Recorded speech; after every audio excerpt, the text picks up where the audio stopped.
Hi, in this video I'm going to tell you some English words which are important for your IELTS test. So first look at this word proponent. Proponent of an idea, policy or plan. This word, you can use this word in introduction. You can write proponent of this idea कि जो भी for example ऐसे writing में जब आप ये introduction लिखने लगते हैं तो एक व्यू पॉइंट आप डिस्कस कर रहे हैं तो जो सेकंड व्यू पॉइंट के लिए आप लिख सकते हैं प्रोपोनेंट ऑफ दिस आइडिया. ठीक है, तो इस तरह से ये वर्ड जो है ये आप इंट्रोडक्शन में यूज़ कर सकते हैं राइटिंग में, और स्पीकिंग में भी आप यूज़ कर सकते हैं. इसके अलावा ये स्पीकिंग लिसनिंग में, रीडिंग में भी ये वर्ड अक्सर आ जाता है पैसेज में. सेकेंड वर्ड इज सोली. सोली का मीनिंग है ओनली.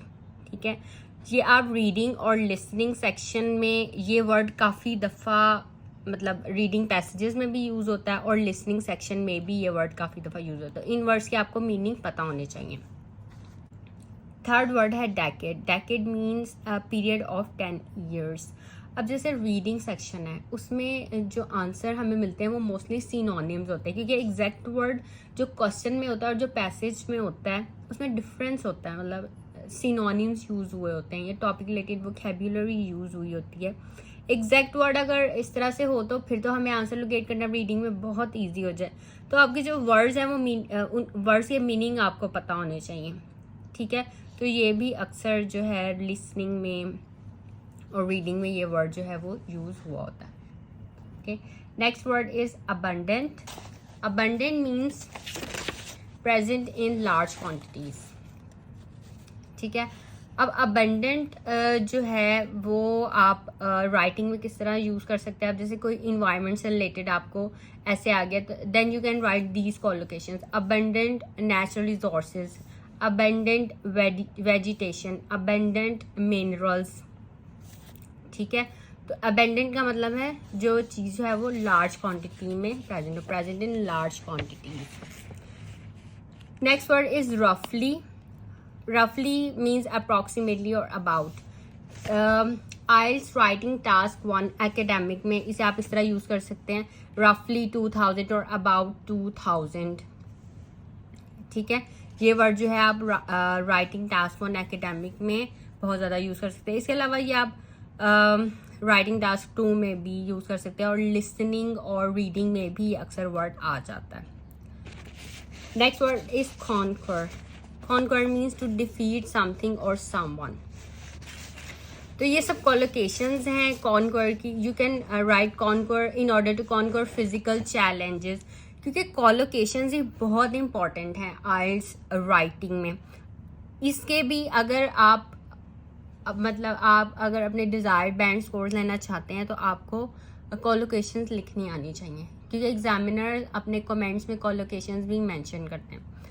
तो कॉन्कर के साथ आप ये मतलब कॉलोकेशंस बना सकते हैं. Conquer physical challenges, conquer illnesses and health issues, conquer social and environmental issues, conquer knowledge and skills, conquer difficulties and challenges, or you can write conquer challenges or conquer difficulties, and conquer fears and phobias. ठीक है, तो ये जो 6 words हैं इनकी आप practice करें. ठीक है, इस तरह से थोड़ा थोड़ा आप लर्न करेंगे, then you would be able to write a good essay. और अगर आप राइटिंग टास्क 1 आपको लगता है मुश्किल तो आप वर्ड सीखना शुरू करें. रीडिंग में किसी को मसला है, लिसनिंग में मेन चीज़ ये कि आपको वर्ड्स आने चाहिए, उनका मीनिंग आना चाहिए. ठीक है, तभी आप लिसनिंग और रीडिंग में अच्छा परफॉर्म कर सकते हैं.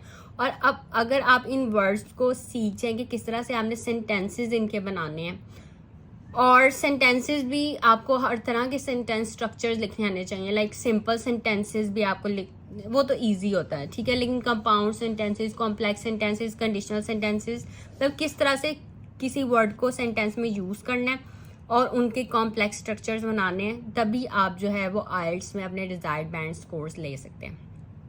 ठीक है, तो अब ये 6 वर्ड्स हैं, प्रैक्टिस दीज वर्ड्स. ठीक है, और इनसे जो है वो सेंटेंसेस बना के you can post in the comment section. ठीक है, I will check your sentences. तो आप जो है वो प्रैक्टिस करें सेंटेंसेस लिखने। अब ये वर्ड आपने पढ़ा, इसका सेंटेंस बनाएं, ठीक है। पहले आप बेसिक स्टार्ट कर लें सिंपल सेंटेंसेस से, लेकिन फिर आगे आगे थोड़ा थोड़ा मूव ऑन करें, फिर कॉम्प्लेक्स स्ट्रक्चर्स की तरफ आएँ। Okay, so that's all for this video. If you have any questions, you can ask me in comments.